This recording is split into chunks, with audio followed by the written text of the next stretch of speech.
Elnur doktor, bugünkü söhbətimiz bundandır. Yəni boğaz ağrısından faringit. Buyurun. Amma əslində o əlamətlər indi çox adamda var.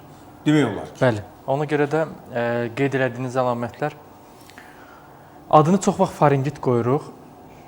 Bəzən hər hansı bir qrip, kəskin virus xəstəliklərindən sonra, davamlı bronxitlərdən sonra, hər hansı bir ağciyərin iltihabı xəstəliklərindən sonra, bir sıra xronik xəstəliklərdən sonra çox insanda rast gəlinən simptomlardan biridir. Öskürək müşahidə olunur, quru, tez-tez, siqnal şəklində, qıcıq şəklində belə bir öskürəklərlə müşahidə olunur.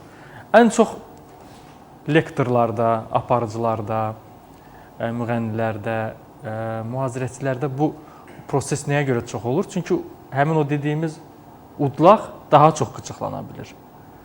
Udlaq elə yerləşir ki, kimisə anginası varsa, kimisə diş əti iltihabı varsa, kiminsə reflüks ezofagiti, yəni mədə ilə qida boru qaynaqlı xəstəliyi varsa, onların bütün mənfi nəticələrini udlaq özündə cəmləyir. Və udlaq özündə cəmləyib bir xəstəlik adını alır, faringit. Faringit, çox adam bir-birinə o diaqnozu qoya bilir. Ən çox rastlaşdığımız allergik fonda olacaq faringitdir. Ən çox, məsələn, az yaşlı uşaqlarda tez-tez boğaz gəlmə, tonzilit, yəni anginalar zamanı ondan sonraki dövrdə yarana bilir. Bir də qida boru mədə xəstəlikləri zamanı, xüsusilə xroniki davam edən qastritlərdə reflüks ezofagit fonunda faringit yarana bilir. Faringit quru öskürəklərlə yanaşı da insan həyat keyfiyyətinə çox təsir göstərə bilir. Bəzən bir yerdən digər yerə keçirsən, soyuqdan istiyəmi və istidən soyuğa mı? Bu zaman öskürək tutmaları başlayır. Öskürək tutmalarının davamlı olması orqanizm təkcə udlaq nahiyəsinə deyil, digər orqanlarına da ziyanı var. Nəinki yuxarı tənəffüs yolu orqanlarına, həmçinin aşağı tənəffüs orqanlarına da ziyanı var.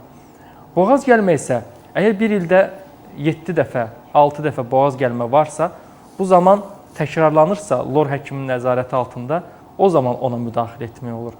Amma hər boğaz gələndən sonra müəyyən vasitələrdən istifadə etmək, həmən dərman içmək bu doğru bir şey deyil. Bəzi quru öskürək yaradacaq dərmanlar da var. Onlar məsələn bəziləri təzyiqi aşağı salmaq üçün istifadə olunan dərmanlardır, bəziləri ilə özü antibiotiklərin özləridir. Yan təsir kimi özündə belə bir hal yarada bilir.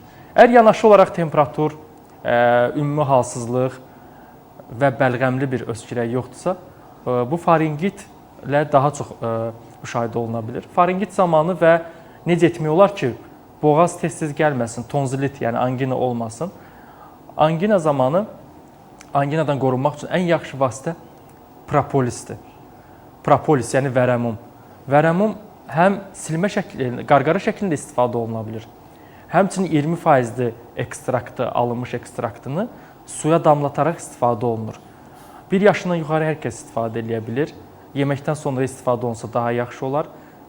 20% propolisin, yəni vərəmumun çıxarışından 2 damcıdan 40 damcıya qədər istifadə etmək olar.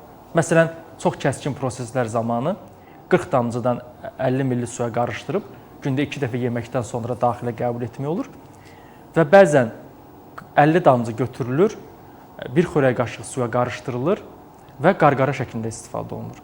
Biz hansı bitkiləri qarqara kimi istifadə etmək olar, onları qeyd edəcəyik. Məsələn, istər tez-tez tonzilitlərdə, sonra boğaz ağrısında və faringitdə, udlağın qıcıqlanmasında gördüyünüz bu bitkilərdən istifadə etmək olar.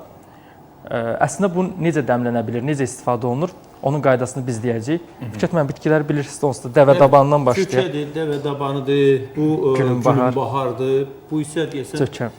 Bu da zökədir elə. Bizim belə hesablayaq. Bu ada çayıdır. Bəli. Bu ada çayıdır. Bu da şalfi, ada çayı, bəli. Gülünbahar, ada çayı, dəvə dabanı və cökə. Bu bitkilər o nanə yarpağı, istotlu nanə yarpağıdır.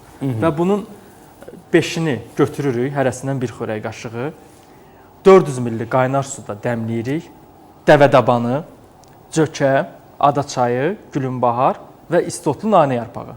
Bu 5 dənə bitkini götürürük, 400 ml qaynar suda dəmləyirik. Dəmləndikdən sonra süzülür həmin alınmış maye ilə gündə 4-5 dəfə qarqara kimi istifadə etmək olar.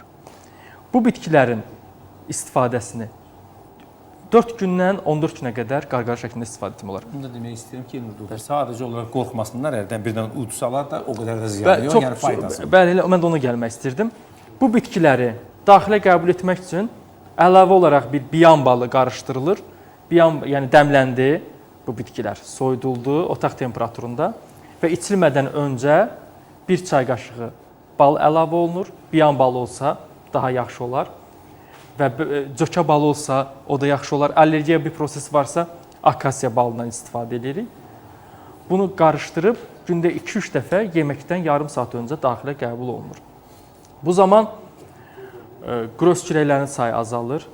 Əgər tonzilit varsa bu geriyə sorulur və bu proseslə yanaşı yenə dediyim kimi propolislə yanaşı istifadə etməyi doğru edərsiniz. Çünki elə bil antibiotik kimi təbii antibiotikdən istifadə edirik. Yanaşı olaraq da antiseptika, yəni təmizləyirik. İkisi birlikdə daha yaxşı nəticələr verir.